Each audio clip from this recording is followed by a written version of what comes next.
You're still muted.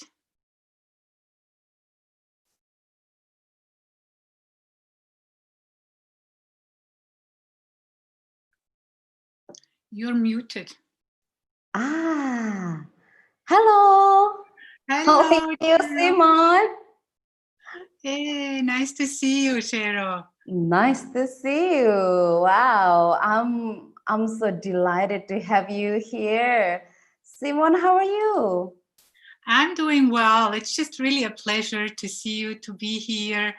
Kind of, it's a bit of reconnecting with the Bali spirit. It is, and I miss you so much. Uh-huh. It been how many years? 2 or 3 years, right? It is actually, it's 2 years. 2 years.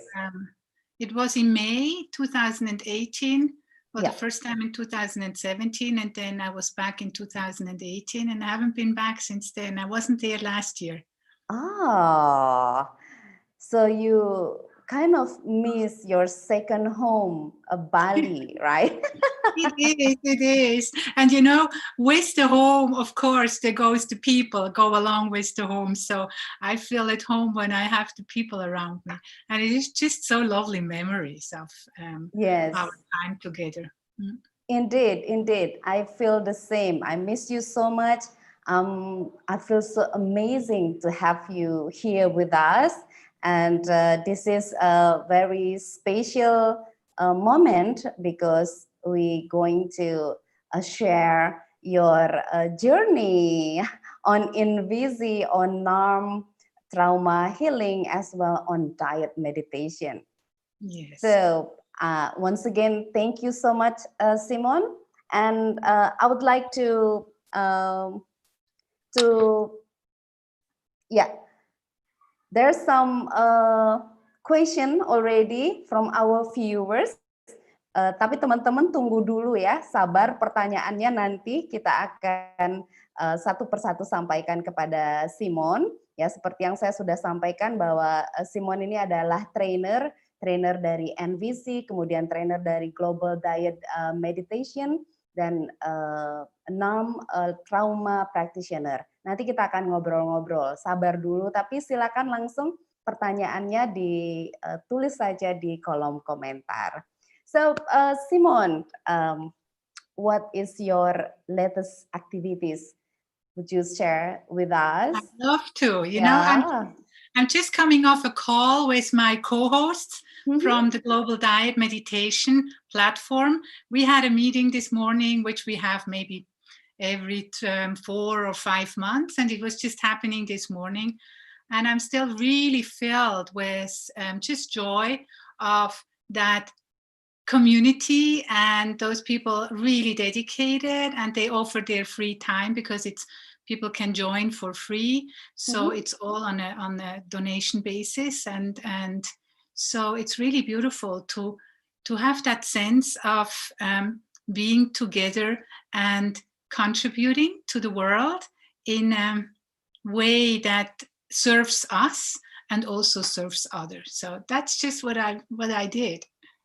Oh, amazing. So is that a regular program that you share online, is it? It is. It started 3 years ago. I had this inspiration. I got to know the Dyads 2008 when I was in a program with Robert Gonzalez, and he implemented the Dyads and also made it more known in the communities for nonviolent communication. And so I got to know it, and then I also offered it at that time. We very often did it just by phone, or we did it on Skype, and Zoom wasn't there yet. So I was used to do this online, and 2017 I had this download, this inspiration of making a platform available worldwide for the whole, for humanity. And we started with once a week. It was on Sunday evenings, Europe time, so it would have been in the middle of the night for Bali. Okay. But in the meanwhile, we do it every morning at 7 o'clock European time, and I think we have 6 hours difference. So it's 1 o'clock, or in winter it's 2 o'clock for people in Bali. and every morning for about an hour, 15 minutes, or every afternoon. So we have it 2 to 3 times per day. So people can join, can just start their day or sometimes end their days. There are people from Canada. It's the last thing they do before they go to bed. And other people even from New Zealand. It's like evening activities for them. So it's really beautiful. It's a worldwide community that we're just meeting every day on a regular basis. And what I also hear, people say, even if they don't have time to come, just to know there is, it's maybe a little bit like, on Sunday in Europe, you go to church on Sunday or you have your prayer time. And even if you don't have time to do it, there's still people holding the space and there's still the energy going on. So that's what I hear from a lot of people, that they say it's just lovely to know I could if I would. And sometimes we join. Wow. So are you share the information for people maybe in Bali, even though it's midnight, maybe they would like to join. Is that possible? So yes, I'm happy to. There's the website. They can sign in on the website. We maybe can post it. It's the Global Dyad meditation.org. And it's not in the middle of the night for Bali. It is 1 o'clock in the afternoon. So we do it at 7 o'clock in the morning. And so it's 6 hours right now. So it is 1 o'clock in the afternoon. And you come to the platform, and then even if you're new, if you sign up, you receive a couple of links so people can watch the little videos, introductions, and then it's something new. Normally we're nervous when we do something new, but it's really lovely to get to know people and also to get to know yourself. Yeah, it's really definitely. It's a meditation awareness practice in the presence of someone else. And it's a safe, and I call it a safe and sacred space. So even though you might be a little bit nervous in the beginning, you can come, and it's going to be in English. At the moment, we are doing it in English, and some people do it also in German. So, and we have actually, you might remember Suzanne Rosiari. Yes, I do. And she is one of the hosts. So she is regularly, she's regularly on, normally she's on Fridays. So she does hosting on Fridays. So it's kind of, Bali is included already by people. I believe that you and Susan as well, everyone miss Bali and miss the ambience of the IIT, right? I do myself. I miss the moment. I miss the ambience. Wow. Yeah. So and I would like to share the link on the details of this video. So maybe our friends from around the world who watching the video can access your dyad meditation. And we will go further on dyad meditation later very soon. Thank you so much. You already shared the link. I received it. And Simone, as we are all know that you are now very busy because you are a CNBC trainer.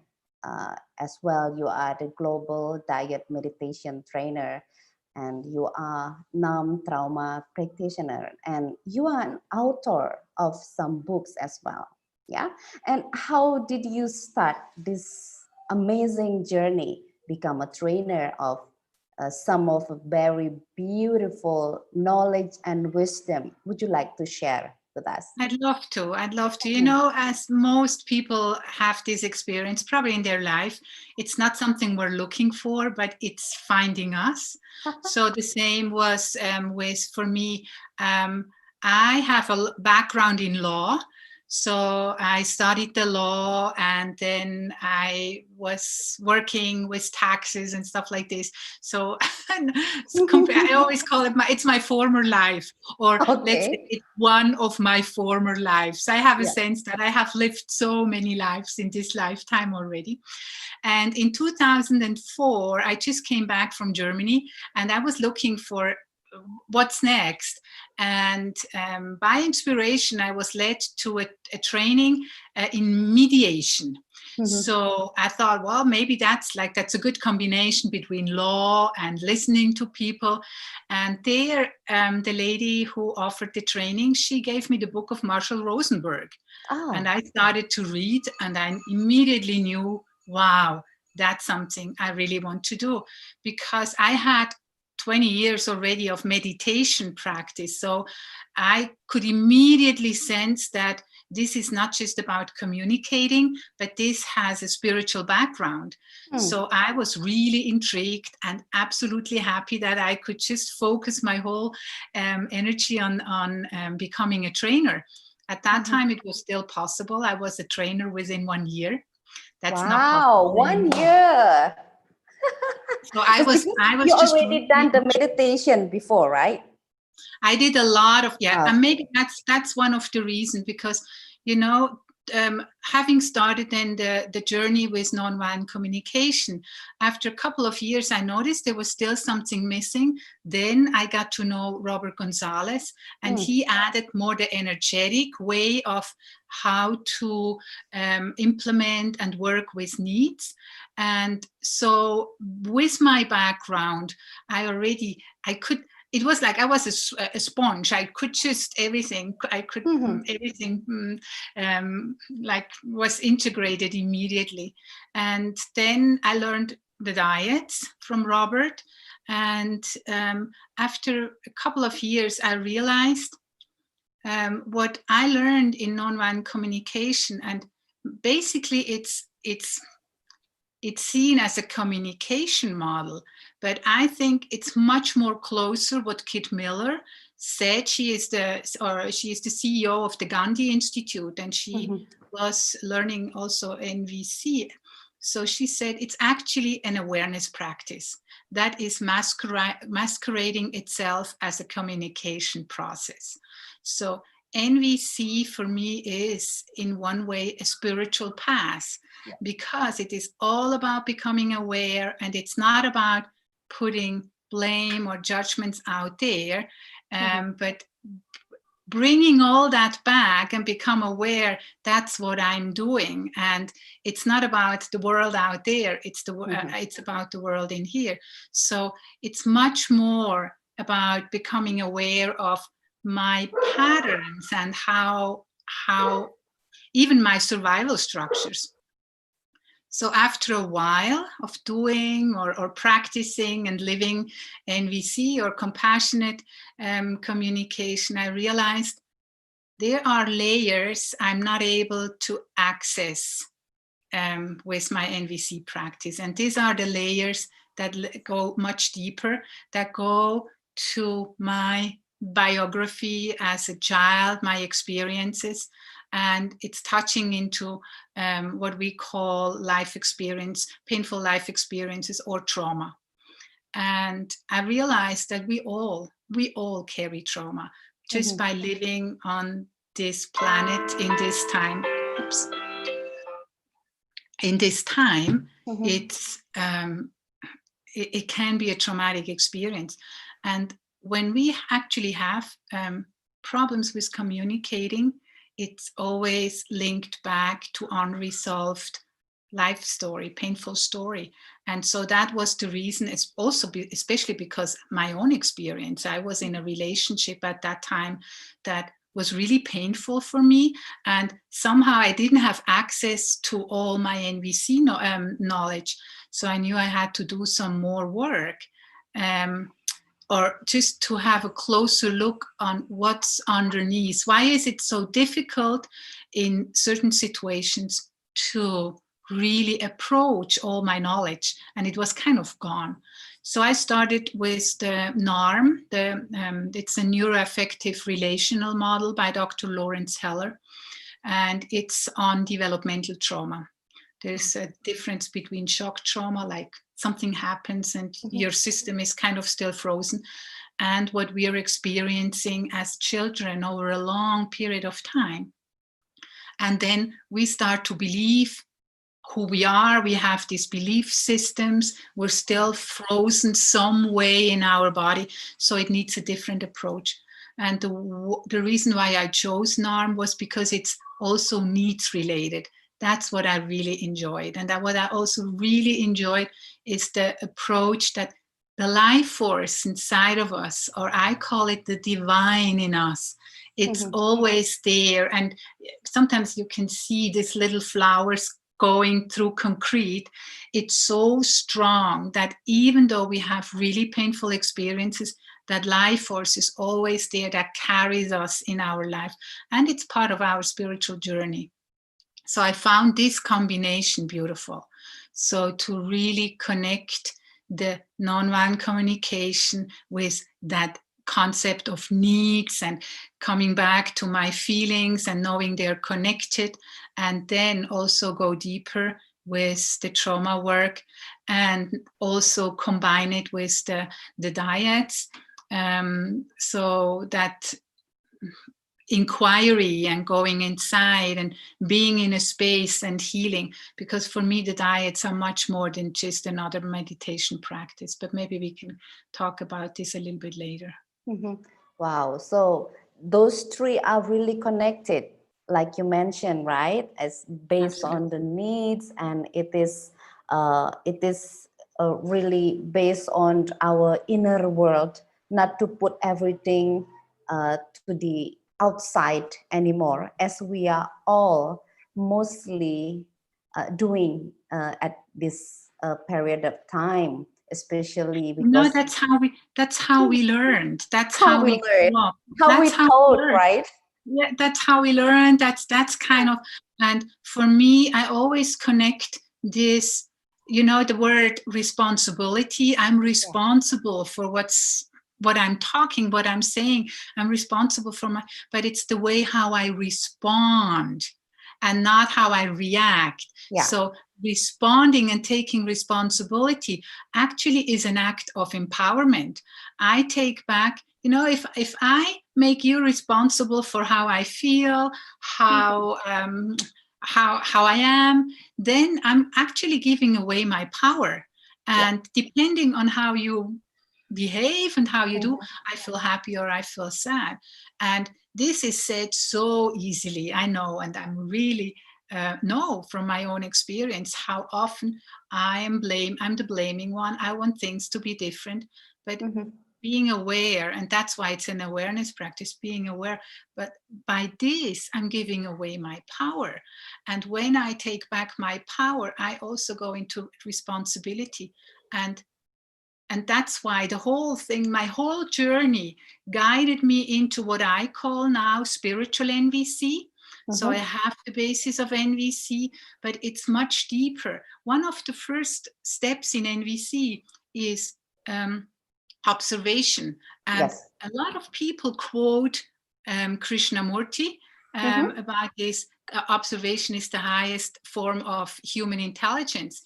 I haven't found him saying exactly this, but when you go into the teachings of Krishnamurti, he says very clearly, we have to look at things how they are and not how we want them to be.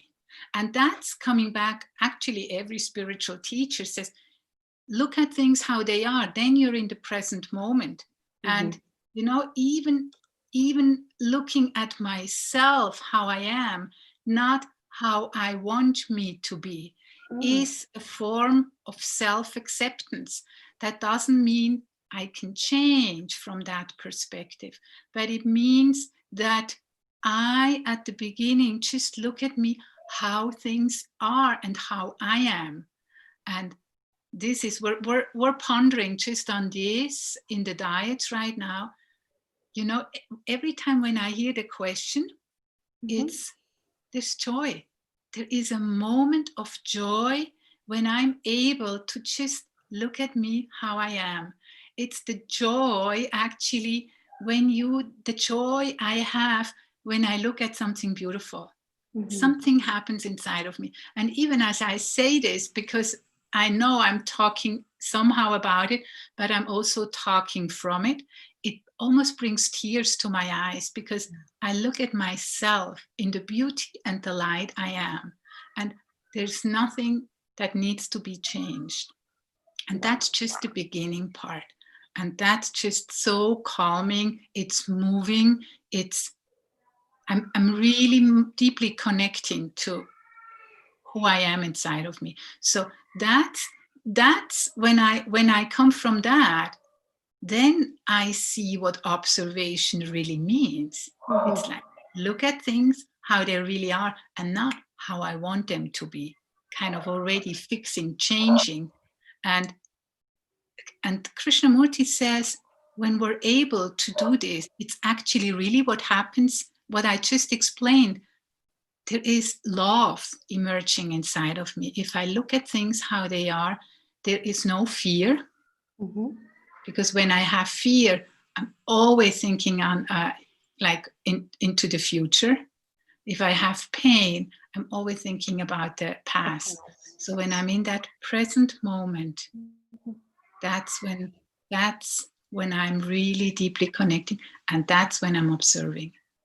So you can see the whole thing, what's behind actually, and we can go deeper with all the 4 steps we know in nonviolent communication. We can go deeper with feelings, we can go deeper with needs, and we can go deeper with requests. So by the end, it's self-expression. I am the need, and what I'm doing, I self-express. And it's all within my bubble of awareness. And it's not so much about how you interact. Of course, this is also part of it, but that's the first, I think that's the work we are all called to do. That's part of our spiritual journey. Wow, it's so beautiful, and it is so deep already, Simone. I believe that our audience now also feel the connection. I do feel the connection when you share. It is so deep, it is so smooth, and it is so encouraging us to be authentic, because most of the time most of us we tend to pretend to be someone else who trying to pleasing others, and we cannot be authentic that much. Especially we are in Bali, we have lots of obligation to do something for the society, and it is a very small place for us to be really authentic with ourselves. And as you mentioned, hopefully our audience will find the inspiration as well, feel the deep connection with their own self, the inner self. And I think it's not just, I know the friendliness of Bali people. I've been with so many, so it's like just really feeling at home. And I know this, and I think it's genuine. That's my experience. It's really genuine. And yet there's a lot of obligations, but it doesn't mean that we have to let go of all what we're doing. But if we can change, when we come from a place of, I have to do it, it becomes, it's not so much, it's more a head thing. It's not so much coming from the heart, but if we can reconnect, and when we are, and that's beautiful in NVC, that when we know why are we doing it, and even more, it's not just why are we doing it, but by what we're doing. Like, there is so much beauty, there is so much heartfelt connection, what I experienced when I'm in Bali. So that's genuine. That's just a way of self-expression. So what you're doing becomes a way of expressing yourself. And that's so powerful. And yet there is also a different layer underneath that still needs a lot of healing. And that's just how we are grown up, how we learned. And yes, being nice and being nice and I don't feel like it, it makes me sick. Yeah, it's like dualism inside, right? Yes. I mean, that's constant, yes, battle do I want, do I don't want? And I think we all know that. I mean, I know that for myself. I really know. And so.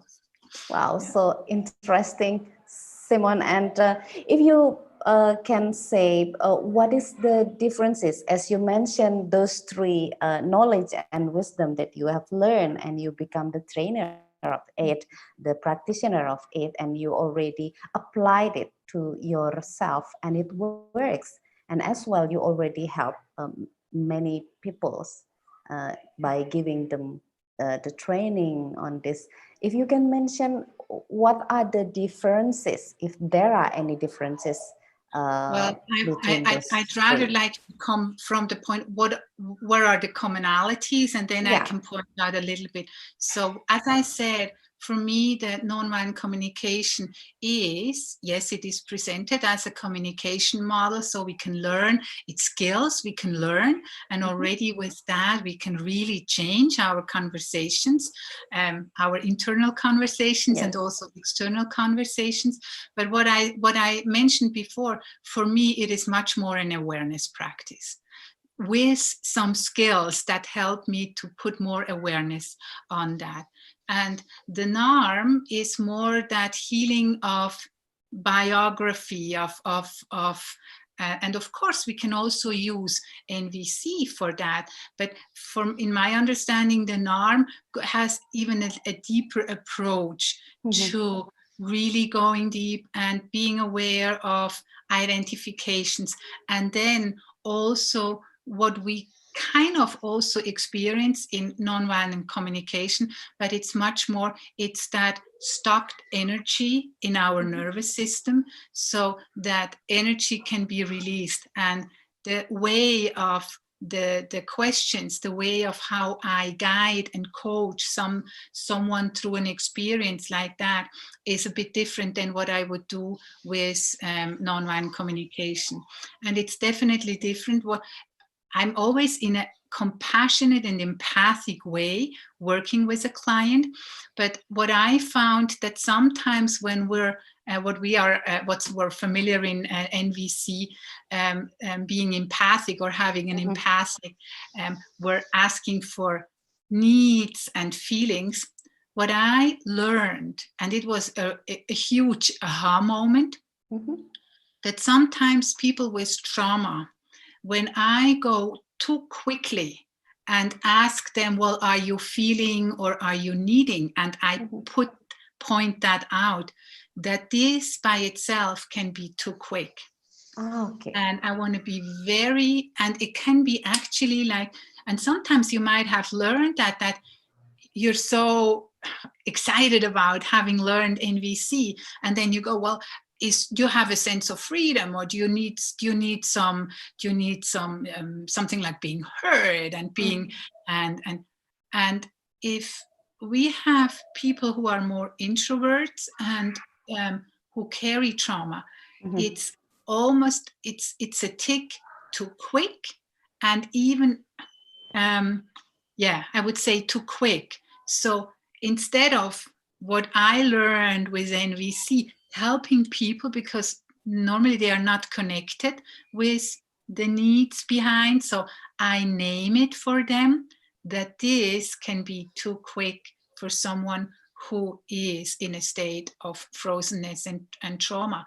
So the approach is, even having this in mind, is not so much that I give you a suggestion on what you might need, that it's more about helping you to find the answer within. And then it is in your pace. And I would say that's one of the main differences, and which was a huge aha moment for me. Even asking someone, well, are you feeling sad right now? And you might have noticed this, sometimes this is like, oh, that's it's too quick to be in that space. So asking then someone, well, how do you feel right now? Might be a more NARM-like approach. So even though you might go into not feeling but thinking, But I'm just staying with that because your words you're using, they also carry a certain quality. And so I would say I'm not doing these differences, but when I learned, I realized, okay, it's a much more subtle way of working with people or accompanying people on their journey. And so the Dyads, when I bring in the Dyads is actually, there is I can completely lay back, and I'm just there holding space for you. And whatever emerges inside of you, I'm being there holding space for you. We do have a question, and you might want to work on some maybe early childhood issue, or maybe something is up that's disturbing you right now. And one way could be, we have an empathic talk, so I help you to get clarity around what's there. Or I'm just there holding space and completely trusting in your capability of holding and being there and connecting inside of you and going in that stillness, I would say, and letting things emerge. And yes, that's a skill. So people won't be able, sometimes they won't be able to do this right in the beginning, but there's so many people, they know meditation, and it's just another way of being with each other in a meditation. So I'm using the Dyads to really get more clarity on, when I say I want to be self-responsible and I'm getting stuff back, I'm putting out there. So I'm using the Dyad. Used to do this in meditation, but it's just, for me, it's much easier to be in a Dyad because there's the presence of someone else holding the space for me, so I can focus. So, and maybe the results are in all the same or a little bit different, but there's different pathways. And I find it just really helpful to have different tools to support. Wow, those three. I think if we learn those three, it feels like, to me, it feels like really guide us into more become full attention, as well to be more patient, not too quick to suggest or guessing, and it make us more mindful to be at the present. Absolutely. Wow. Yeah. Well, yeah, really nicely said. Hopefully you will open the training session later on, maybe when we are already have the space regarding the coronavirus and everything. Hopefully the training will be take place in Bali, and I will join that. And it is. We will go with the flow, and for the moment, I think what we're learning. I mean, I've done this for many years. Yeah. I'm active on the internet for many years. That's why it doesn't really make so much of a difference. But what I see, what's beautiful is, because we're doing this, we have that lockdown, and we are kind of asked to stay at home. We're connecting much more also over the internet, and there's so many online programs. So I just will finish my spiritual NVC, and I'm going to offer it again. So if we don't have in near future the time to get together in real, there's also those beautiful connections on the internet for those people who are, I mean, it can be on a mobile, it can be on a computer. Of course you need internet, but a lot of places, not most, but a lot of places on the earth are already connected through the internet. So yes, we'll go here in Bali as well, waiting for that. Simone. We are waiting for that. I mean, to get together in real and to be in the presence of not just the virtual, but a real human being. It is different. It is definitely has different qualities. Yes, indeed. And we pray that the coronavirus will be natural very soon, and the life will be go normal like normal. So wonderful that up to this time I really listen to what you saying, Simon. It's already kind of a meditative state to me, because as a coach I feel that sometimes I kind of too quick to assess the client as well, as because I found that a few same thing from other clients, it made me to be more, what to say, not too patient to wait while they trying to find their own clarity. And it's like a hero come up inside me and would like to help to get them more easier to find it. Now I really assure that it's really beautiful to let them to find their own time to find their own clarity. And you know, I mean, I can completely understand what you're talking about. It's that, yes, I want to be there of service. I'd like to be helpful. Or sometimes even it comes, well, this client comes and he or she is paying. So I have to be effective within whatever 1 hour. And at the same time, I think it's also really helpful to remind ourselves it's not me who has to do the work. And that's something I really learned when I did the NARM training. It's not, the more I lay back, you know, there's one thing that really stick to me.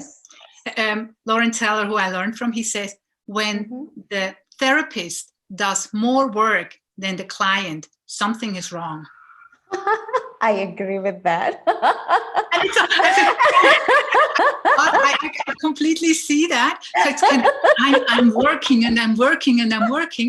And it's because it's something around empowerment. So when I can lay back, when I can create that safe space and trusting in the capacity of my clients to find their way. Of course I'm there, and of course I have my knowledge, and of course I'm holding the space, and I might be a little bit of directive, and I ask the very smart questions and stuff like this. Of course, all that helps, but actually it is, and I think that's very much coming back to, we know, we have an inner knowing.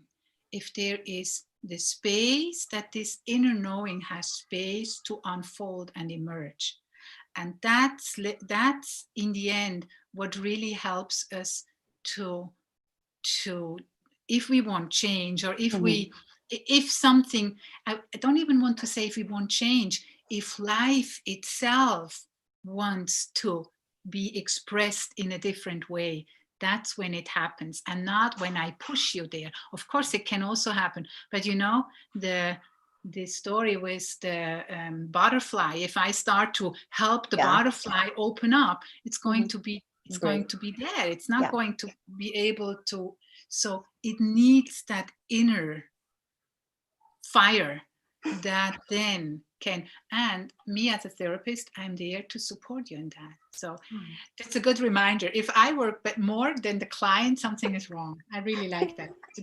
Yeah, I like it, and I admit it. It happened to many therapists, to many life coach, because we want to, as you mentioned, we want to make the meeting very effective, and then we forget to more lay down and let the client do the inner work more than the therapist itself.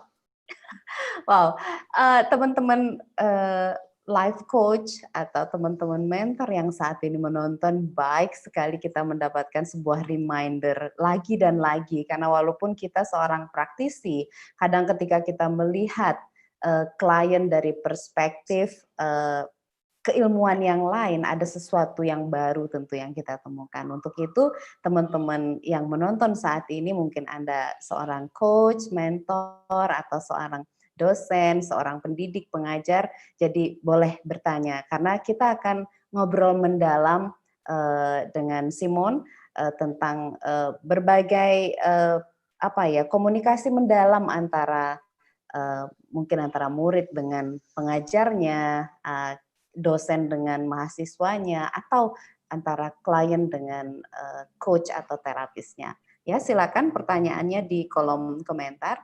And Simone, I would like to jump into the next question, as I know that you have traveled to many beautiful countries. One of them is Bali and Europe and lots of countries around the world to help people, to empower people. I am one of them when I met you, and you helped me a lot at that time. So I thank you once again. And you, of course, you train many people already from around the world, from many nationalities, and you train them on NVC, diet meditation, NAM, trauma, and you done it for years. How was that? And are there any remarkable moments that you still remember being the witness of the metamorphosis of your client, of your trainee? Please share with us. I mean, that's, this is like, I think, that's also as a therapist, these are the highlights when you're there and you see people transform and you can see faces change, and then you receive feedback that, yes, their life has changed, or they go home. So there's the two parts to it. The one part is me about traveling in the world. I mean, I had the calling to travel, and the way I hold it, and I say this because there's also, of course, the awareness of the impact a lot of travel has when we're traveling the world. The way I hold it is, when I go to places, I always saw it as an exchange of energy. So one thing was that I took in the energy of the place I have been. I kind of really had a sense that this was feeding me and was really helping me to what I cannot say exactly what, but it was, I was fed by those places I've been. And on the other hand, I was feeding the place. So it was an exchange of energy. So sometimes, or very often, what I did when I was in places, I did even, I mean, now we have all this social media. I was doing, when I was on one of what I call the holy places or really energetic spots, I was doing a Facebook Live, because I was kind of then just as a channel, and I was somehow beaming out the energy I was there. So I even noticed this. You're sitting in Bali right now and having all this, and me being here in Europe, there is an exchange of energy more beyond than what we're just sharing. So that's one part of traveling and being, and it's conscious traveling. It's not just wrong. And of course, there's also not only it would be nice to say I only traveled because of that reason. That's not true. I know that. So I also traveled because I just wanted to see and love these other countries. But then, yes, it was also because I was called, we organized the IIT in Bali. It was because I was in Bali, and my partner at the time, he had the idea, said, this is a really good spot to do an IIT, because then people coming to Bali kind of pick up on the energy that Bali brings to the world, and also Bali gets the energy from other people. And then, yes, of course, by sharing what I'm sharing, there had been transformations. It's not so much coming to mind in one of the countries, but one when I heard the question, what came to mind, and this is a part I like to share. Once I was traveling to India, And I was meeting with my spiritual teacher, and that was in January. And there was another lady from Germany, and she just lost her son because of suicide. Oh. And she was in so much pain. And a dear friend of mine, she said, well, talk to Simone, because Simone, I learned, and this was one of the techniques or the practices I learned from Marshall, the healing. Marshall called it a healing practice, where the facilitator goes into the energy of that person. Could be father, could be a mother, or could be, in that case, I was connecting with the energy of the son, and she was talking to me as the son, as I was the son. And it was the first time I've done things like I've done other things, but I've never had someone who changed the layers or the dimensions, I call it there. And what was really beautiful, and I was really clear that the message I had for this mother who was so much in pain through that healing was, hey, I'm okay. I'm really okay. I'm not suffering. I'm okay. And it's not your fault. And I didn't just make that up. It was really something that came through me. And I could see how extremely helpful it was for her.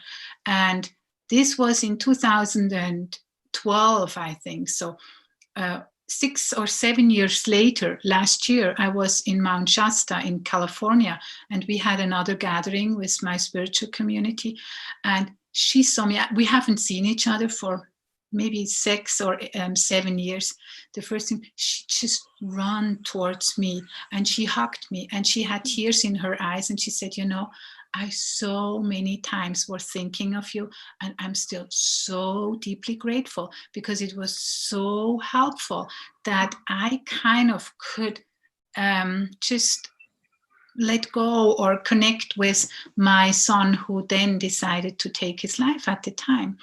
And that story, I wrote, co-authored a book with Andrea Pennington in holistic healing. So that's one of the stories that really stood out for me, how just being there, present, knowing some kind of techniques that help us, and then how helpful we can be for other people to just help or be there, so their sorrow, their despair really can become more bearable. I wouldn't say, I don't think it's going away, but it's more bearable. And it's more, a mother who lost her son through suicide really is in a lot of pain.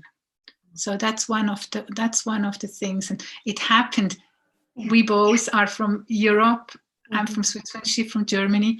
It happened in India, and we got reconnected in the United States. So you see, it's this worldwide connection. So that's really, just as I was thinking of it, really a beautiful story. Wow. It was a great moment, and I'm speechless, because when we are really connected to the divine energy, as you let it happen in India, I do believe that we are all one, actually, from one energy. And what make us cannot sensing the other is because we are too busy on the material thing, and we are so rare time to spare our time to really go deep into the inner divine energy. And you know, just what you're sharing, the picture behind me, it's there for 2 weeks now, and it came up in one of the Dyads, because this is the Milky Way, and it's in the Monument Valley. It's the Monument Valley in the United States, and in one of the Dyads, we were pondering on being together in loving presence. This, I hadn't had it then yet, but I knew the picture before. It's by John Ermiti, so he won a prize for it. And in my Dyad meditation, this image came up, and I immediately saw myself, and I saw the Milky Way, and I saw the whole universe. And what I had as a deep experience and insight is exactly what you were just mentioning. It's we are all one, and we are all in that loving presence. So it is loving presence there. And I got this awareness. It's not all what we create. It's man-made and create actually from a distorted mind. When we think of Star Wars and all that war ideas we have, and also how we live life here on this planet, but it's probably because just we want to have this experience, because we're actually coming from that space of loving presence and being together with each other. And we always, the moment, we don't even have to do anything, it's there all the time. But what we can do is let go of the resistance and open up to be allowed to this energy moving through us. And that's absolutely healing. That's we come from that space, and we will go back to that space. And for me, creating heaven on earth is actually becoming aware that this is actually happening.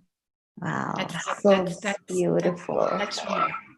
So beautiful said by you, Simone, and hopefully this will encourage all of us to really more live in the heart, like you mentioned in the beginning, to really more live in the heart, from the heart, and really sense it with our energy, and not too much on the head, because the head have so many limitations.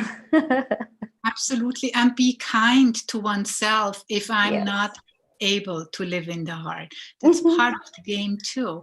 I'm not always there. I'm human. I'm a human being. Yeah, we So, but are. then just remind, be kind with oneself in whatever situation. I think that's what we're all longing for, that kindness, that loving kindness towards ourselves and towards our human fellow beings. Yeah, indeed. We all longing for that, especially at this time. We really feel the support of others. Like at the moment, you gave your knowledge, wisdom, as well your time. You dedicated, and we are all so blessed to have this kind of deep conversation. Simone, you mentioned that great story about the mother who lost the son from suicide. And in Bali, like in the beginning of this year, we had sad story that maybe about 3 young mother do the suicide with the kids, 3 kids and 1 mother. She decided to end their life because of, I don't know, maybe because of the stress and too much, and she couldn't handle it anymore. And I believe that most of us actually have or face a very, what to say, a painful moment, as well a difficult moment. And in the knowledge, we know how to handle it. By the knowledge, we know how to handle it. But in action, it's not everyone have that kind of inner encouragement to apply the knowledge, to give the kindness, to do the kindness. What do you see about this? What we are as human lack at the moment? You know, I think first of all, just it's so much for all the people who are left behind of those families where you just talk. I mean, there's so much pain, there's so much sorrow, there's so much whatever comes up with that. There's probably even people feel guilty about, and I could have done different, and then just having that loss. So it's just really acknowledging that this is absolutely difficult and absolutely painful. And I haven't been in a situation like this, so I don't know. I cannot even, sometimes even the words are not good enough. So it's just really, I think what I'd like to convey to just, I'm there. I'm holding part of, as much as I can. I'm there in spirit. And then, I don't know. I really don't know. I don't want to go into right and wrong. I think my understanding is to end one's life or even the life of a child. The pain and the sorrow is so big that this is a way of trying to get relief. And I don't know, from there's one of my person I really love is Anita Morjani. She had a near-death experience when she from cancer, and she was and just so many people who had near-death experience, and my experience in the Dyad of it's a loving energy, it's loving presence. So my understanding is also what's happening when someone dies, there is someone there and there is that loving presence. That's my understanding, and that's also probably also a belief I want to hold on to. And I really believe we're not here just for one lifetime. And I know Bali is Hinduistic, so I know almost a lot of Balinese, not just, but a lot of Balinese have that kind of, we're coming again. It's not just one lifetime. So reincarnation. I truly believe that. You believe that? I don't even believe that. I know that's true for me. Good. I know that's true for me. It's not a belief. I know that's true for me. So in the whole picture, it is one of many experiences we have. And I even believe we all have gone through experiences where we ended our life or we were killed. So it's, I'd like to put it a little bit into perspective of, yes, it's an incident in time. It's a really sad incident in time. But there's that story, who knows what is good and what is bad? Yeah. I don't know. Wow. I can be with the people who are in pain right now, but it's absolutely not up to me to judge or to say this is the way how it has to be done. I don't know. So I can just be with what's there, what's coming up for me right now. And support, I think it's also a gift to be alive here. It's a huge opportunity to support myself and other people in doing the best we can. Yeah, the support, the kindness, the loving energy, and that we are all about as a spiritual being. Simone, just one thought coming through.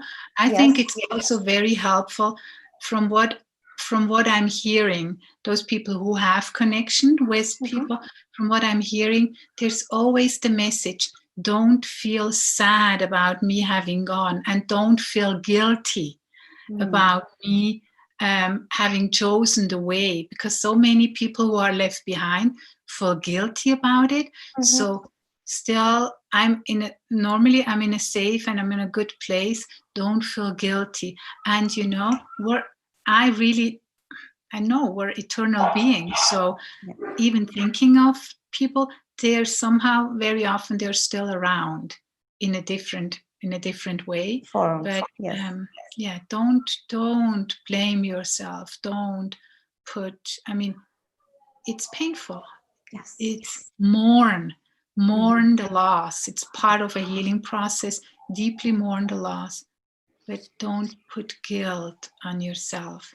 I think that's the message from the other side. Thank you so much, Simone. Teman-teman, tadi kita ngobrol tentang bahwa ada beberapa kejadian yang tadi sempat kita bicarakan adalah pengalaman Simone ketika ke India, bahwa ada seorang ibu yang kehilangan anaknya karena anaknya bunuh diri. Lalu pada satu momen mereka dipertemukan dan terjadilah proses healing dan menerjemahkan pesan bahwa kematian itu adalah sebuah pesan juga sebetulnya. Dan saya jadi teringat dalam obrolan ini, karena ini adalah obrolan yang mendalam ya. Kalau di live kemarin kita berbicara banyak tentang teknik, tapi hari ini kita berbicara lebih banyak kepada energetik ya. Jadi pesan-pesan secara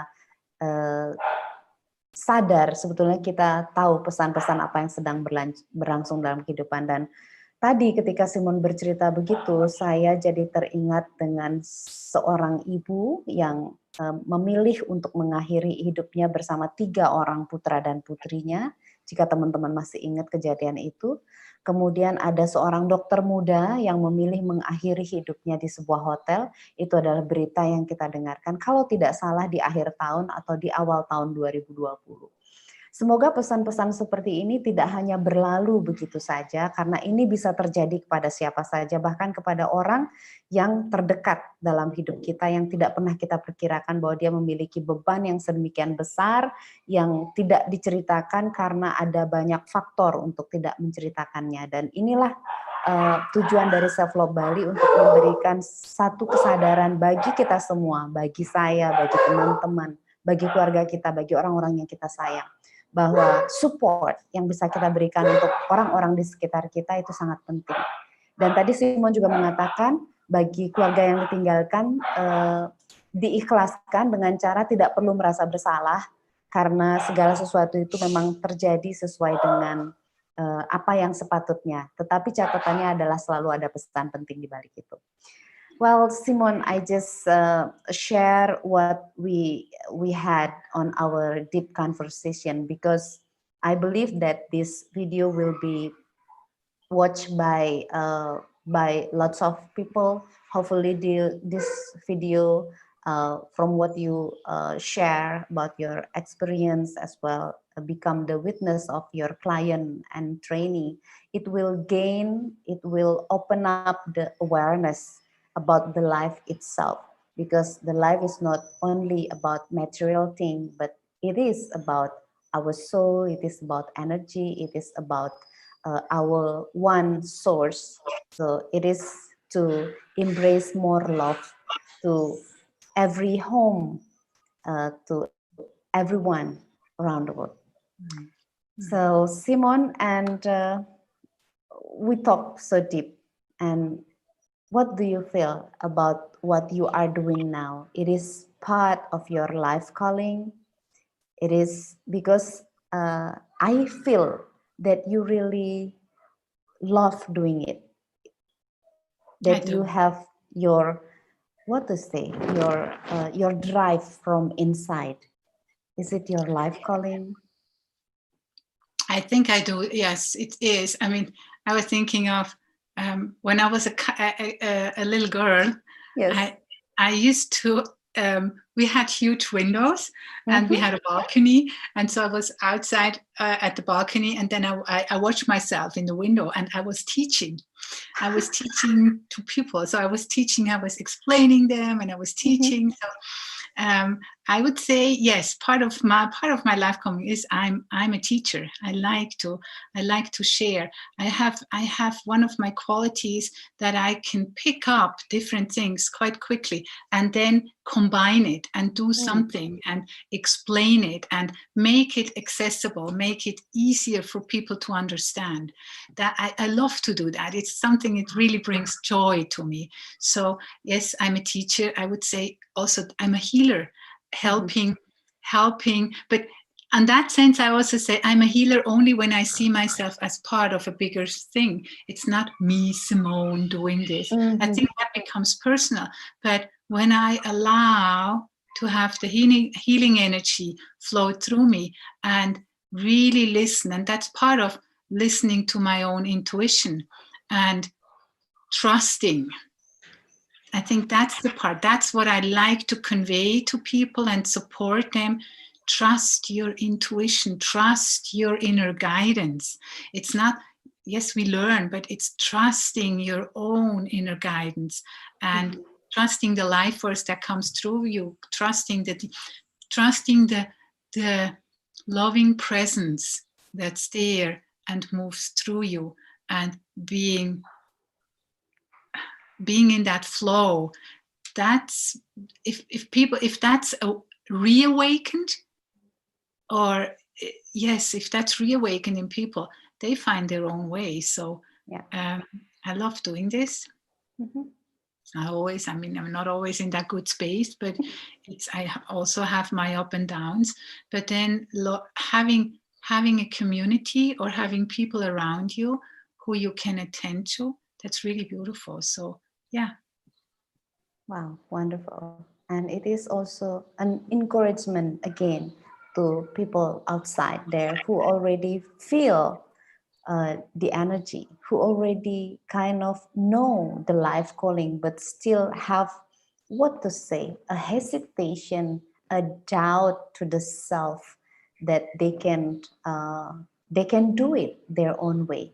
Hopefully they will find the message, and I do believe that they will find the message, Simone, by what you're saying. I would like to share something with you. That's my prayer book, and I'm also a student in Course in Miracles. And one of the prayers in there, and before and I'm really sharing this because it's just so accurate right now, and I hope it is an encouragement for people.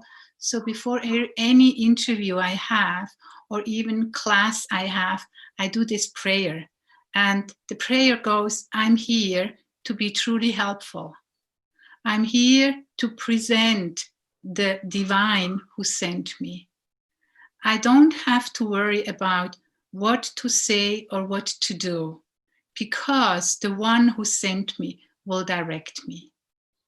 And this is an encouragement for all those people who have this knowing, who have this feeling that they are here. We all have a purpose, and who hesitate or don't trust or don't believe themselves, or think, oh, I have this intuition, or I have this thought, and what does the other person think of me? That's what I really like to encourage people. Start to trust and do it anyhow. And you might be something that the other person is, oops, but very often my experience is when I go, like just this, I hadn't planned on this one, that I'm reading this, and I'm not going to think about it. If this is really, I just trust there was that impulse, it came in, I take my book, I just do it. And when I'm in that flow, very often it is just really a lot of ease. And the message is for someone I don't know, and I don't even have to know. But trust this intuition, trust this, and I think then we're really guided. We're really guided in this. Wow, beautiful. It's already spread out to the world. Thank you so much, Simone, for the prayer, and it is so accurate, and it is like a synchronicity happen. So we are so blessed. Myself, I'm so blessed. Yeah, so blessed to be here. And it's also, and you know that probably too, it's the audience that calls forth the wisdom, and again I can say, well, yes, it comes through me, it comes through you. I'm listening to what you're sharing, you're listening to what I'm sharing, and that's when the magic happens. So it's just blessing on both sides. It is. Thank you. So Simone, and as we are now at the beginning of new normal, in Bali we are already get used to do our previous work, the college, the daily routine, even though with a very strict SOP on the health protocol. So I would like to know the message from you. What is new normal? And what is new normal? This is really a new beginning of life, I do believe.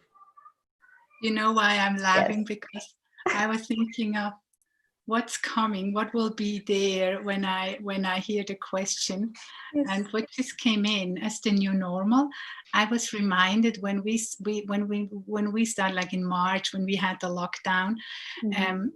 I was reminded. I mean, you probably saw those pictures that nature very quickly restored itself, and then there were those pictures of the dolphins and in Venice again, and the orcas in Wellington. So it's just like, and I think the new normal is a consciousness that when we in our mind, when we give space, when we kind of retreat more and more and give more space to our heart, nature and life itself is restoring, and in a way that it's much more helpful and life-serving to humanity and the whole planet than when we think we're the ones we have to do and we have to figure everything out. So instead of doing all the time, kind of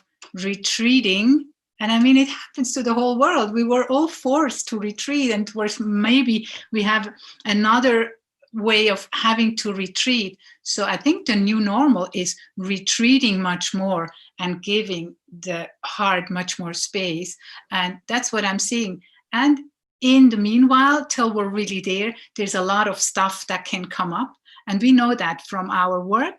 The moment we feel safe and we have that all that old stuff that hasn't been dealt with comes up. So we're in a time of transformation, and we're going through the fire. We're going through the fire of transformation. And I think there will be even more stuff coming up that has been under the surface. But give space to it. Give space to go back. Don't try to control it. I think that's the new normal. We're giving up a little bit more of control, retreat with what we used to do, and give life itself time to come to the surface and heal itself. Wow. I'm curious. I'm curious. I was surprised that this is going to be yes my answer.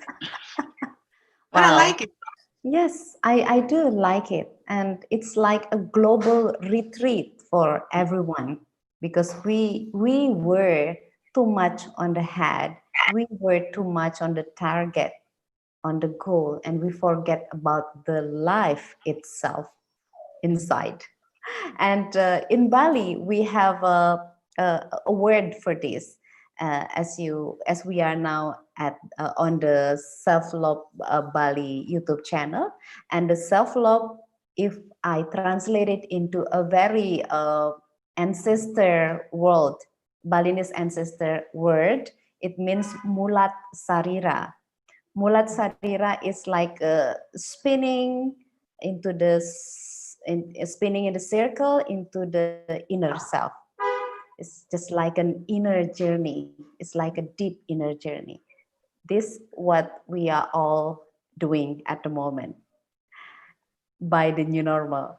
And but we cannot neglect that most of us now have lots of struggle in terms of the emotion, especially for a person, people who are not really trained themselves to regulate their own emotion. And the most the emotion on the surface mostly is fear, anger, and sadness. Because here in Bali, as you know, our first locomotive economic, it comes from tourism. And for 3 months and more, we've already locked down and all of the tourism facilities are closed. Lots of people who are not fired, but not being paid, and they have to fight for, they have to change how they gain the money, even to feed themselves and the family. So lots of people here now who are working on tourism, they are suffer because they used to have easy money but, from the tourism, and nowadays they have nothing, and they already bought the house, the cars, and they have to pay monthly and they couldn't afford it anymore. So the fear, the anger, the sadness, how to deal with that, Simon, based on NVC, based on NARM trauma, based on diet meditation. Would you give us the guidance, the simple technique that can be used on daily basis? First I want to honor when we're not in fear, it is really easy to give advice of. So I just really want to say that. So right now I'm not in a fearful state, and I'm also aware of the training I have. When I am in a fearful state, I very quickly go into survival, and I try to figure things out.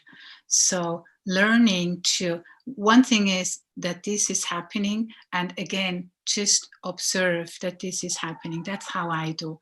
And what I also try is not to run away from feeling what I'm feeling, because that's, we talked about this earlier when I said looking at things how they are, or taking things how they are, that's then I'm in the present moment.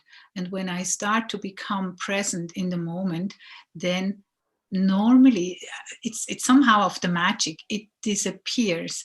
And the reason why I want to be aware of that is that when I'm acting out of fear, I'm acting out of mind, and normally what I decide to do is not really helpful. So when I'm able to be with what's there and just acknowledge, yes, right now I'm just in panic. And that's why I say their practices, whatever helps. One of my practice is having a diet. Very often when I'm in a diet and I have the presence of the loving presence of another human being, it helps me to calm down my nervous system. And for me, like also, there's two states. Either I'm in fear, or I'm in trust, or loving trust, or I'm in just knowing that I'm held. Or we could also say I'm in a state of love. The way I'm thinking, and I can change my thinking. And when I change my thinking, I also can change my feeling state, or I can change my feeling state, and then I can my thinking changes. So there is that loop of the way I think, the way I feel, and the way I feel, I start more thinking. So when I think fearful thoughts, I will more likely feel much more fear and panicking, or maybe even can go into aggression, and then I create more of that kind of thinking. So just being aware of that's how the system works. So one thing is having someone I can talk about, looking at things, or also just breathing. So, and it's easy said, I know, because when I'm in that, I start to go like, so I have to slow down. And then I will really suggest, there's like Heart Math Institute, they have these beautiful techniques that I'm breathing, imagining breathing in through my heart and breathing out through my heart. And breathing in and out through my heart, I use I breathe in gratitude. And there is at least, and sometimes I really have to be very strict with my mind that I don't feel gratitude at all right now. Well, then I want to remember that there are times in my life where I could feel, or maybe I don't feel it right now, but I remember that there was a time where I had gratitude. So I go there, and it's practice. It's not happening right away.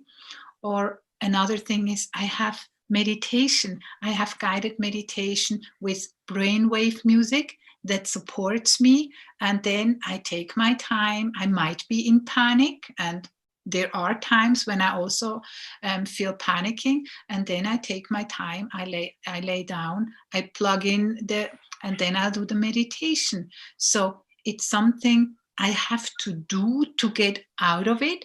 It's not just, sometimes it happens just by grace, but very often it's something that I can do. And it's really coming from the wisdom I have. When I'm in fear, I create fearful thoughts, and fearful thoughts create even more fear. And decisions coming from that are not really helpful. So I want to be in a state that the decision finds me to go into a direction. And I think if we practice this, we are really guided also again into completely different things. I've never thought of it. I wouldn't think of that good idea when I'm in a fearful state. And I really want to honor it's so difficult when I'm in that state. So practice it, not when you're in panic, but practice it before. So for me, why do I daily meditations or daily diets? Because that's a way of practice on a daily basis, what will help me, hopefully, when I'm in a state of distress or fear. Wow, wonderful. It's very practical answer. Teman-teman, tadi Simone mengingatkan kita bahwa penting sekali untuk melakukan daily practice. Praktik hal kecil setiap hari. Kebiasaan kecil, kebiasaan meditasi, mengatur nafas, atau berbicara dengan seseorang yang kita percaya. Berbicara yang mengarah kepada solusi, bukan membahas berulang-ulang permasalahannya sendiri, tetapi mengarah kepada solusi. Kemudian juga melakukan latihan bersyukur seperti yang sudah kita sering bahas dalam self-love. Dan ada beberapa hal yang pasti tadi Simone mengingatkan bahwa penting sekali untuk berlatih rutin setiap hari. Hal kecil yang kita lakukan itu yang akan menjadi senjata pelindung kita, sehingga kita tidak sampai masuk ke dalam rasa takut yang begitu mencekam. Kendati pun sekarang kita berada pada new normal, dan teman-teman yang di pariwisata mengalami ada banyak sekali kehilangan penghasilan, kehilangan rasa aman, karena belum tahu kapan pariwisata Bali akan bangkit kembali. Tentunya dalam momentum new normal ini kita bisa belajar lebih banyak dari kehidupan itu sendiri untuk kehidupan itu sendiri. Dan mudah-mudahan obrolan kita ini sampai di sini pun sudah memberikan inspirasi, encouragement. Kalau teman-teman ada yang mau bertanya, silakan saya coba akan cek ya. Oke. Simone, I would like to say hello to the viewers who are present at the moment. I would like to say hello to Ibu Cok Sawitri, and then Bapak Dewa, and then Simone Smahlun. Selamat sore, and then and then she's a good friend of mine from Germany. Hi, Simone. Yeah. He said, Vielen Dank, Simone. Terima kasih, Jero. Ya, terima kasih, Simone Smahlun. And then we have Titi Puji Ambulaningsih. So maybe you would like to say hello to them as well, Simone. Hello, everybody. So, I mean, I don't see you, but I imagine you're seeing us. So, yes, kind of out into the space, and just lovely to have you on the call. Yes, there's some who are watching but not send a message to the comments, so we cannot know who are present. I would just like to say hello to everyone on Self-Love Bali channel. Hopefully you find something. If you have any question, please share your question, or you have any thoughts that you would like to share, please. You are open for that. So Simone, you already give us the tips, and before I jump into the next question, I would like to share a beautiful picture here. Please wait a second. Yes. Do you see it? Yes, I can see it. Okay. And ta-da! Ha! I see a very beautiful smile. You look so amazed, and you have something special. You have a book on your hand. And I believe this is a #1 bestseller on Kindle, right? It was, yes, it was. You know, Oh. they change, of course, every day. But it was when I published it, and of course, it was with the help of all the people who bought it. That then it was for 24, maybe 2 or 3 days. It was #1 in bestseller, which was nice, of course. Wow! Congratulations! Congratulations! And would you like to share with us about your? This is your latest book, right? This is the newest. Yeah, well, it's my first book, that the full book. I have been on book projects before. So as I mentioned before, the holistic healing, which will probably be published in the next couple of months. And it's like I did a little bit pre-work, and now this one was when I had the inspiration about the Global Dyad Meditation Network. I knew I had to write a book, and it took me quite some years now. But now it's written with, of course, the help of many people, and so I'm really happy that now it's finally out. And this is in English, and now we're working on a translation to German, and then probably other languages will follow. So yes, I'm happy about it, that it's there, that I can have it here, so I can hold it in my hands. Wow! You know, it is what the reason why I wrote it. It was because I want to spread the Dyads, and so it is a book for people who are completely new to the Dyads, who want to know what is it and how to get into it, and also for people who know Dyads and want to start initiating it in their communities, with their families, in their businesses. So it's also, there's a chapter on how to create a workshop, and going through, and lots of questions, and also lots of testimonials of people who do Dyads.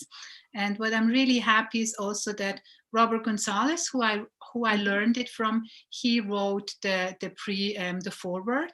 So I'm happy about that. There is also the research is in it by the Max Planck Institute. And I mentioned already the Heart Mass Institute.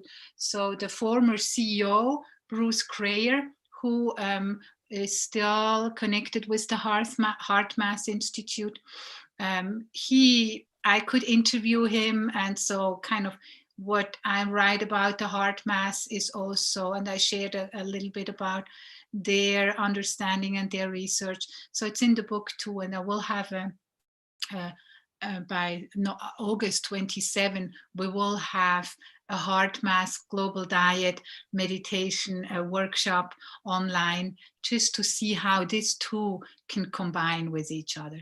So it's bit of history, how is it, and then also lots of inquiry questions, so people who are new can read it, can go into it, and can even an encouragement to start your own diet group in real or even online if you choose so. Wow, so you put the how to on the book, right? How to initiate on our inner circle, maybe in the family, in the office, right? Wow, wonderful. Simone, once again, congratulations. And if for the people and we want to find it, how we can find the book? Well, I just heard. Bali? Yeah. It is because I self-published, so I chose Amazon. But now I heard that especially in Indonesia, you can order probably the Kindle, but you cannot order the real book. So if you like to have a real book, I will have to find ways how to get at least a couple of books in real, if some people like to have something in their hand. Yes. So I will have to check how I can bring them to Indonesia. So maybe you can order them from one person who is in charge. But I haven't thought about this yet. So I just wanted it to be out by summer solstice, and I want to be the German out by on September 23rd. So it's all in the making. Yes. Once again, congratulations. And buat teman-teman yang mau dapat bukunya, nanti bisa lihat di Amazon ya. Jadi ada versi Kindle-nya. Kemudian nanti kalau misalnya mau dapat buku hard copy-nya, nanti sedang dipikirkan caranya bagaimana. Mungkin nanti bisa diatur sistemnya bagaimana. Do you think that you would like to translate it into Bahasa Indonesia so it's become my idea is I love it to be translated into many different languages. So I have many friends who are translators, so no worries about that. You can make as an option. It would be lovely, and I really love to talk about, because it's one thing is the translation, then it also needs, of course, a little bit of editing, because I don't know Bahasa, but I really want this. I mean, this is the idea, to have this. That's why I wrote it in English, even though I'm German or Swiss German speaking. So from there, it can be translated into other languages. So yes, that would be lovely. I think. We can start new project on that. Lovely, Simone. And as based on your own experience, we are now specifically talk about the Dyad meditation itself, because you mentioned in the previous training when I joined you, and then the way you approach the student, the trainee as well, it seems different. You what to say? You really being there just to listen itself. It's already a powerful company to a person who are in needed. And is that any? I believe that the Dyad meditation, it support you to give that ability to have that patience to really dare and listen carefully to the client, to the trainee. Would you share? Yes, I mentioned before, for me, the Dyad meditation is not just a new way of meditating. It is much more. It is really, I see it as a gift from heaven. It's a gift from heaven to humanity, and it helps us to heal our connections with each other, and our connections with the divine. And it is a skill building. So it's a practice. So we really practice being present with each other, listening and not interfering and interacting, and also giving the space to the other person. So it's being there with someone without having to do anything. And so when two people come together in a dyad, one person asking a question, and then the other person takes the question and it's going in. It's like it's a full body experience. So I hear the question, for example, let's be with that one, being together in loving presence. What emerges, or how is that? So when you receive the question, you don't want to answer it immediately. That's what I learned in school. I hear a question, I want to answer. No, you let the question kind of move you, it sinks in, and then you listen inside of you, what emerges. So being together in loving presence, how is that? I would then just go deeply inside of me and listen. And of course, now I'm also talking. And so if I take a moment,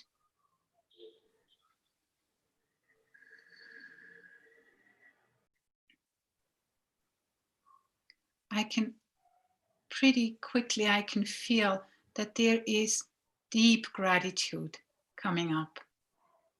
And it comes up, I get a little bit of teary eyes. I feel moved. And it's just deep gratitude of, I experience the two of us, and now having the awareness that they are also listeners, being here, listening and holding that space with us, that we're all in that field of loving presence. So I'm just really deeply grateful.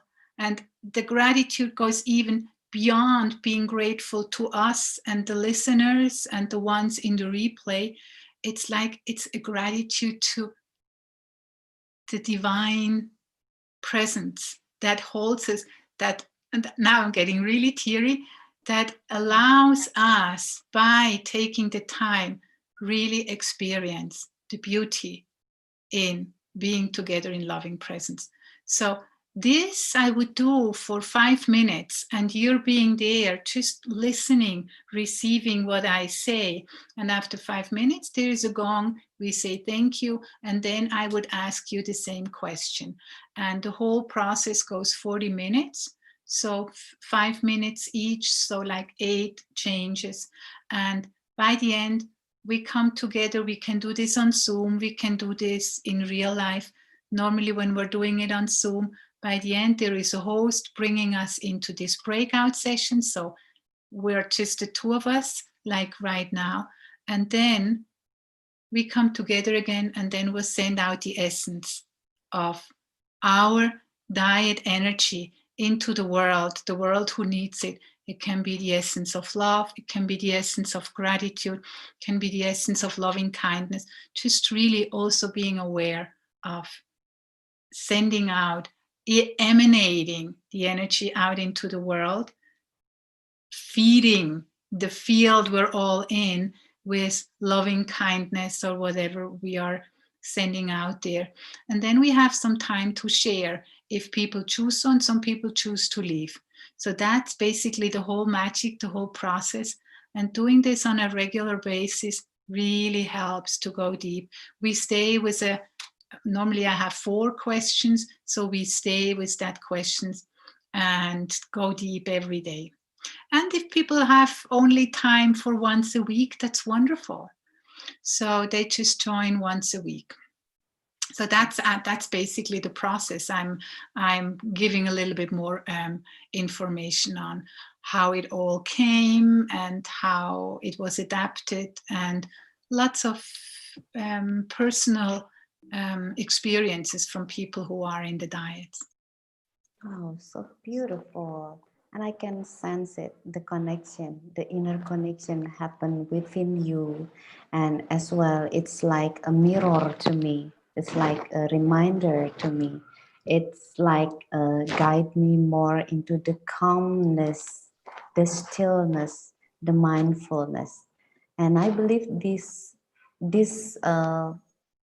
simple practice will help us to be more calm, to be easier to connect to our deep needs as we are. I call it, one thing you mentioned, it's like a mirror. Yes, because what's happening here, and I hope we can do some research on it, that there's actually mirror neurons happening. So our brain waves slow down, Yes. both.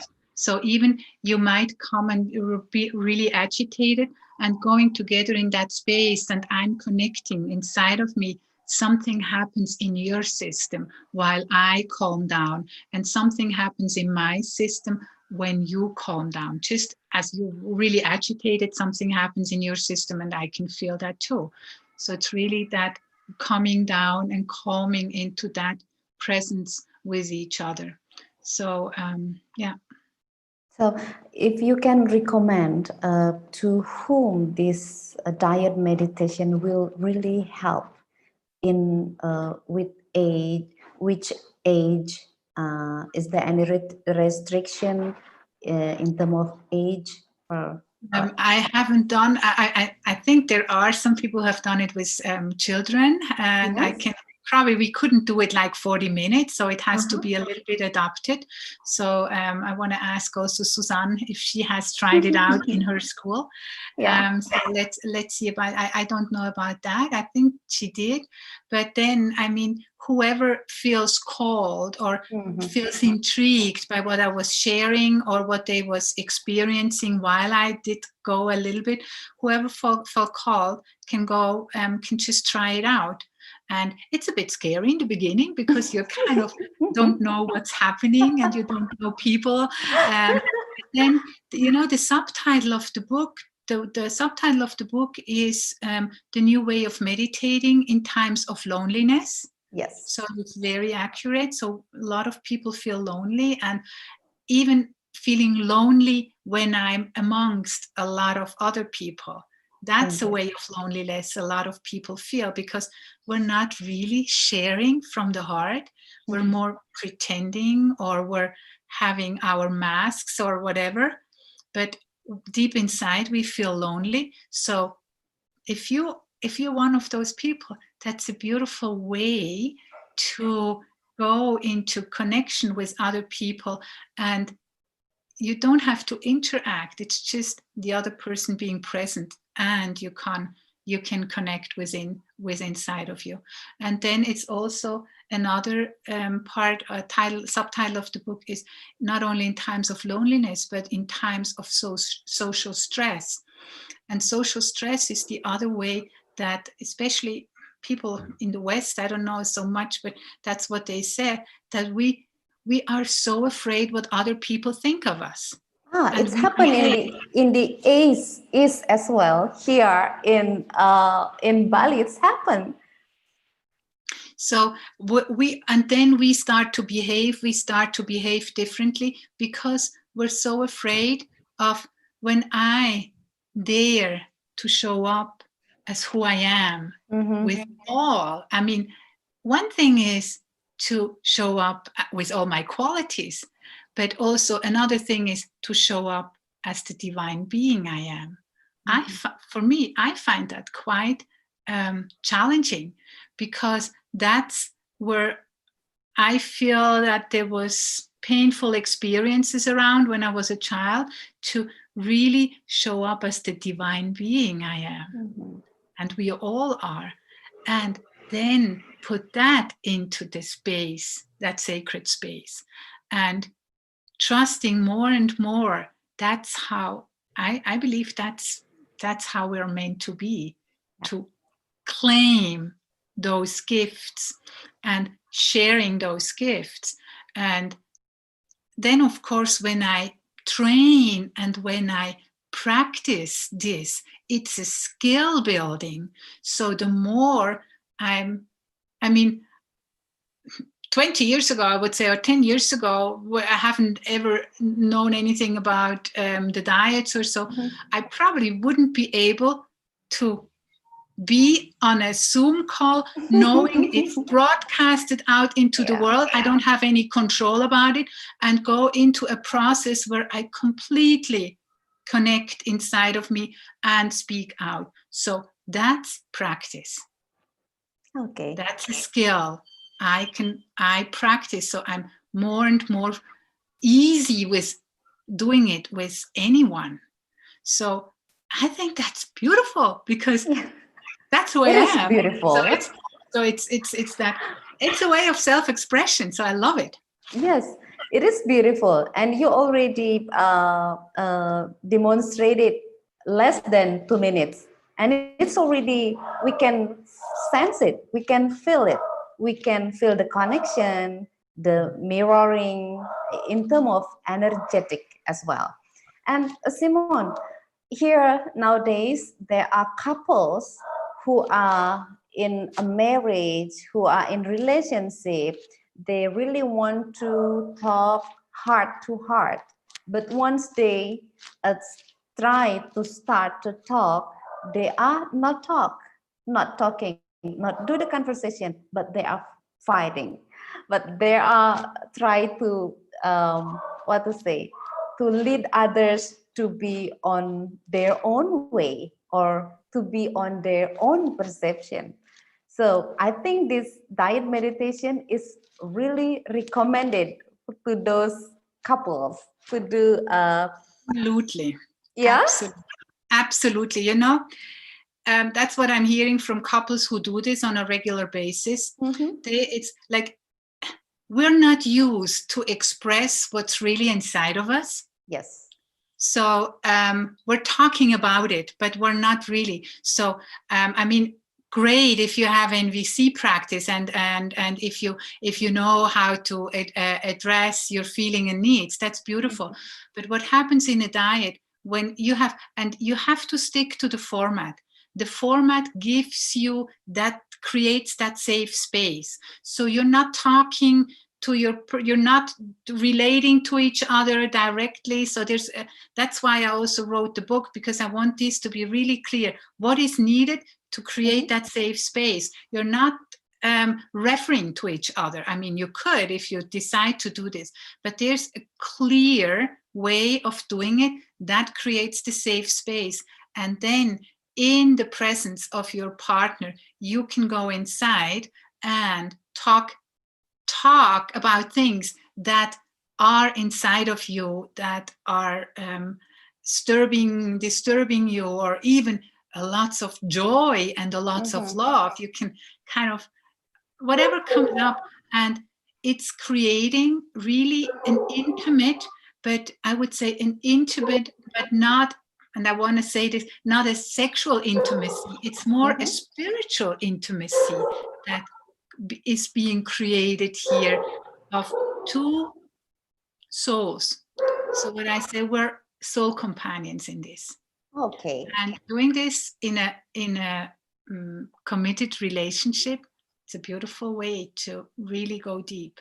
Wow, I do myself that I can imagine the result. Jadi teman-teman, buat teman-teman yang saat ini memiliki pasangan, ya, mungkin pacarnya, mungkin dalam pernikahannya, atau bukan hanya hubungan dengan pasangan, mungkin hubungan dengan anak, mungkin hubungan dengan mertua. Jika kita ingin membangun hubungan yang betul-betul kita bisa bicara apa adanya, hati ke hati, latihan diet meditation ini bisa menjadi sebuah latihan rutin, karena ini hanya butuh 40 menit sehari.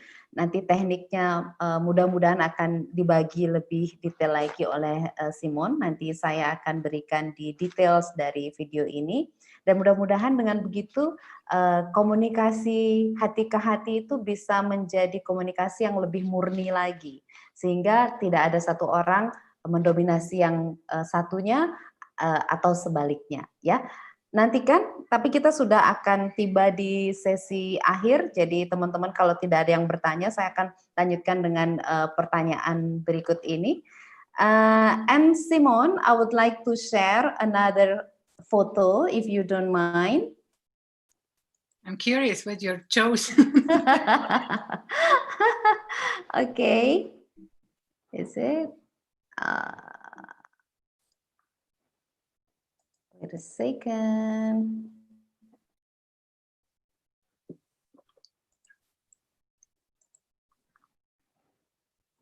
Okay. Ta-da!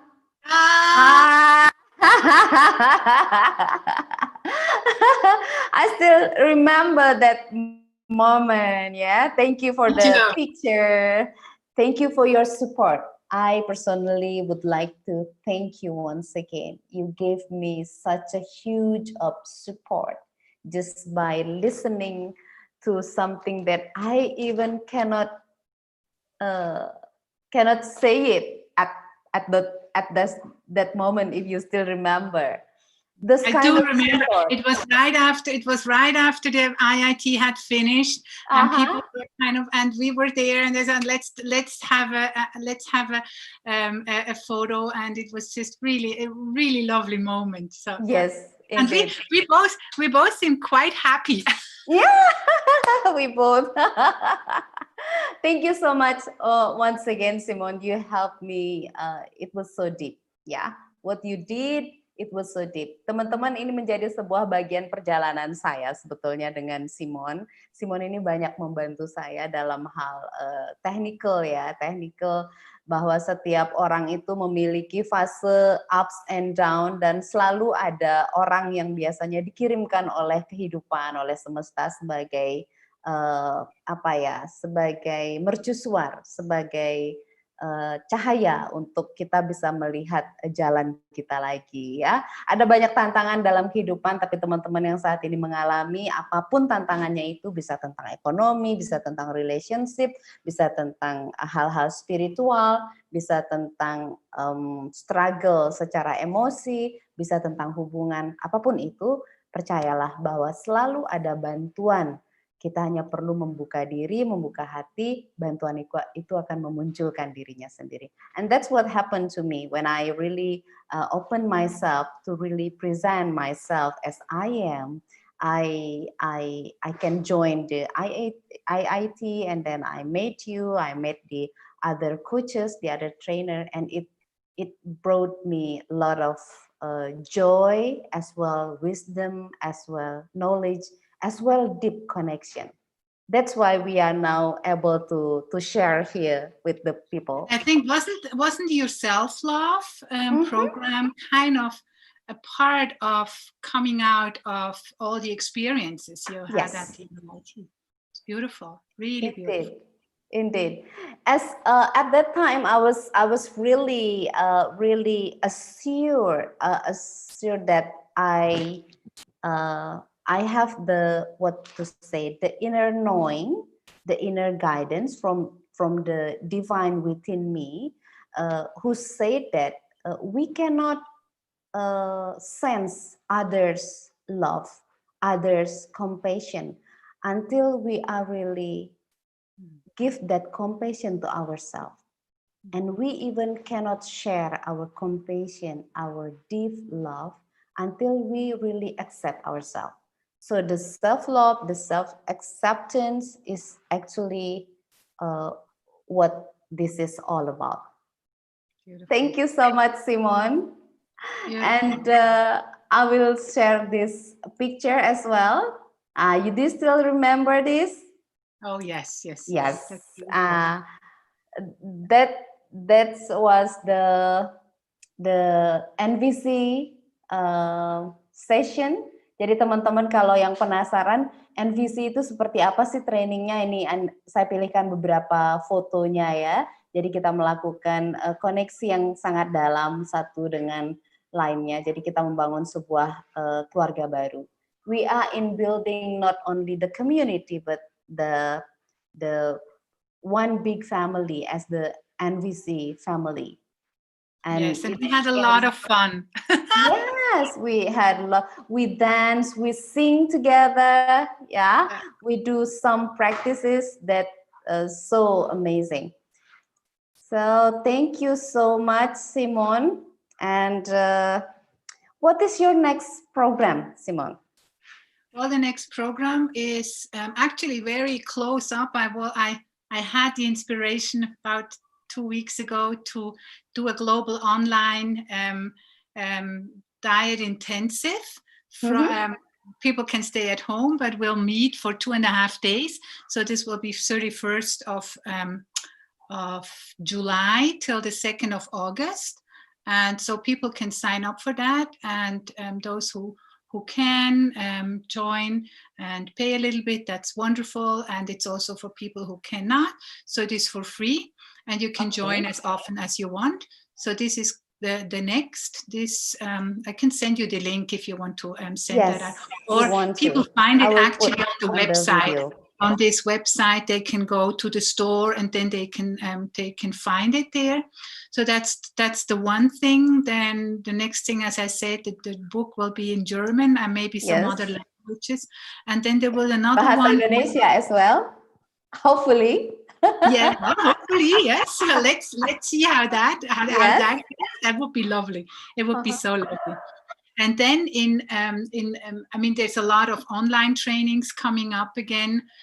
So Spiritual NVC will be starting again in, I don't know, somewhere in fall and in November. And this one could be also nice, especially for women who want to learn or go into community and working also.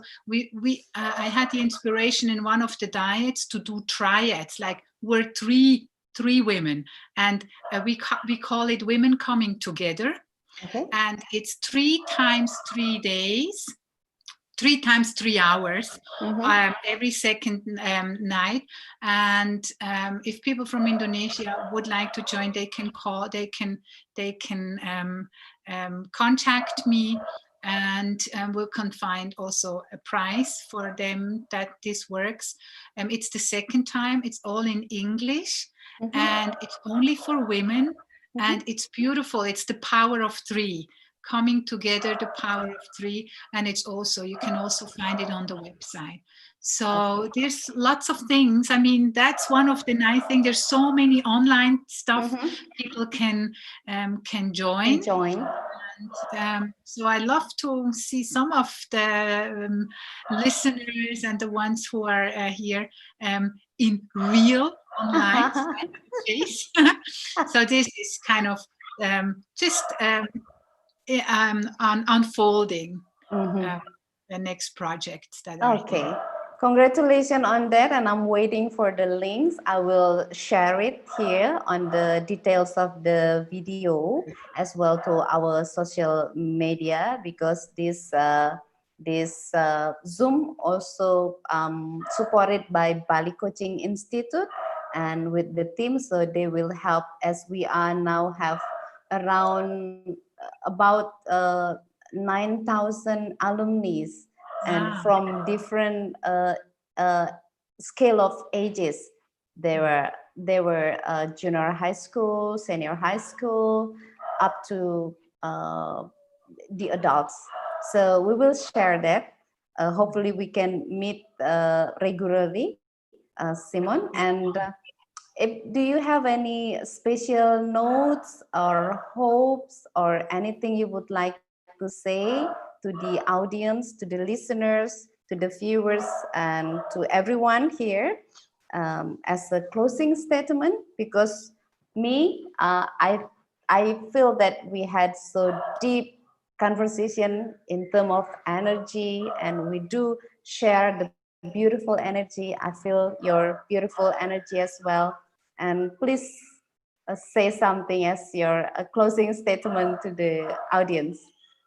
Well, first of all, I'm just so happy for the invite. It was so lovely to reconnect with you through this medium and being invited to share what's dear to me, and just also for your presence, being here, asking the questions. I mean, I just realized we had a long talk. Yes. And it 2 hours. It flew by, and it was so deep. I'm so really deeply grateful to be able to be here and to share what is dear to me. And maybe, I mean, I come back to we live in a world of loving presence, and we don't even have to do anything. But what we can do, we can stop resisting it. So, and be the channel and stop resisting it, because the moment we start resist, we're not actually resist anything out there, but we're resisting ourselves. So when we are able to stay open and whatever is supportive to us, the reminder, we live in a loving presence. That's the energy that is around us. And that's nice. That's nice. So just as a reminder. Wow, so beautiful and so deep. Simone, I'm so blessed to have you. I'm so delighted. It is an amazing experience. Thank you for the sharing. Thank you for the knowledge, the wisdom you've shared, and as well the stories. It's lots of inspiration inside it. And hopefully, once again, hopefully we can meet by online, do the diet meditation together. I will really excited for that. And I'm requesting for the link that you can share to the others who want to join the Dyad meditation, and as well the other program provided by Simone. And Simone also has the Facebook. You can follow, you can add for a friend. And do you have any Instagram? I do, but I'm not active yet because All it's right. just so But much. on Facebook, I know it's so much active. time consuming. So Yes. right now, I'm still one of the old the old dinosaurs on Facebook. No, but I have your Facebook, and I would like to share as well the link to the audience. So Simone, once again, thank you very much. Wish you a blessed moment, wish you a wonderful moment, wish you a great spirit to guide you more, to spread the love to all of us. Thank you so much. And thank you so much. My blessings to you and all the people who were watching and listening and stayed with us until now. Thank you so much. Thank you so much, Simone. See you, and hopefully we will translate into Bahasa, your book. Okay, bye-bye. Bye-bye. Teman-teman, terima kasih sudah menyaksikan kita dari tadi ya, tidak terasa 2 jam. Jadi sebentar lagi video ini akan kami berikan linknya. Jadi sampai jumpa untuk edisi berikutnya. Nanti lihat pengumumannya, ada siapa yang kita undang. Untuk itu terima kasih banyak. Sampai jumpa. Bye-bye. Bye-bye. Bye-bye.